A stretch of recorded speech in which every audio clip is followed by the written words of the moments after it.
மருத்துவ கழிவுகளை சட்டவிரோதமாக விற்பனை செய்வது குறித்த புகாரை சிபிசிஐடி விசாரிக்க தென்மண்டல பசுமை தீர்ப்பாயம் உத்தரவிட்டுள்ளது.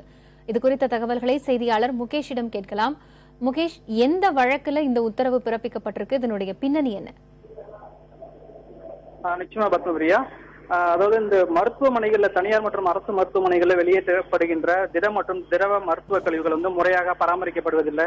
அது நேரடியாக மாநகராட்சி கழிப்பிடங்கள்ல சேர்க்கப்படுது அப்படின்னு சொல்ற குற்றச்சாட்டோட கடந்த வருடம் ஜவஹர்லால் சண்முகம் என்பவர் சென்னையில் உள்ள தென்மண்டல தேசிய பசுமை தீர்ப்பாயத்தில் வழக்கு தொடர்ந்தாரு. அந்த வழக்கு இன்னைக்கு நீதிபதி நடுவர்கள் ஜோதிமணி மற்றும் PS ராவ் ஆகியோர் முன்னிலையில் விசாரணைக்கு வந்தது. இந்த மனு விசாரணைக்கு வந்த பொழுது இந்த நிலைக்கு அந்த வழக்கு தொடர்ந்து அனுமதி மட்டுமே வாங்கியிருப்பதாகவும், ஆனா மருத்துவ கழிவுகளை இடமாற்றம் செய்வதில் வழக்குல விவகாரத்துல மருத்துவமனைக்கு எந்த மாற்றமும் ஏற்படல அப்படின்னு சொல்லிட்டு ஒரு குற்றச்சாட்டு வைக்கப்பட்டது. அது மட்டும் இல்லாமல் நுங்கம்பாக்கத்தில் உள்ள தனியார் மருத்துவமனை அந்த மருத்துவ கழிவுகளை கூடுதல் விலைக்கு விற்பதாகவும் முறையாக பராமரிக்கப்படவில்லை என்று குற்றச்சாட்டு எழுப்பப்பட்டது. அதனை ஏற்றுக்கொண்ட நடுவர்கள் இந்த இந்த விவகாரம் தொடர்பாக மருத்துவ கழிவுகளை அனுமதிக்கப்பட்ட 2 நிறுவனங்கள் தவிர தனிநபர்கிட்ட விற்பனை செய்வது தொடர்பாக சிபிசிஐடி விசாரணைக்கு செய்ய வேண்டும் என்று தமிழக அரசுக்கு உத்தரவிட்டிருக்காங்க. பிரியா, முகேஷ், இந்த மருத்துவ கழிவுகளை கையாள்வது தொடர்பாக வேறு ஏதேனும் உத்தரவை பசுமை தீர்ப்பாயம் பிறப்பித்திருக்கா?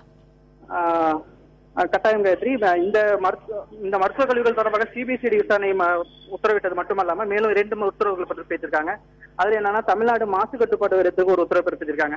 அதுல என்ன சொல்லியிருக்காங்கன்னா, அது மாதிரி அடுத்த 1.5 மாதங்கள்ல மாசு கட்டுப்பாடு வாரியம் தனியார் மற்றும் அரசு மருத்துவமனைகளை முன்னறிவிப்பின்றி திடீர் ஆய்வு செய்து அந்த மருத்துவமனைகள் கழிவுகள் முறையாக வெளியேற்றப்படுகிறதா பராமரிக்கப்படுகிறதா என்பது தொடர்பாக அறிக்கை தாக்கல் செய்ய சொல்லியிருக்காங்க.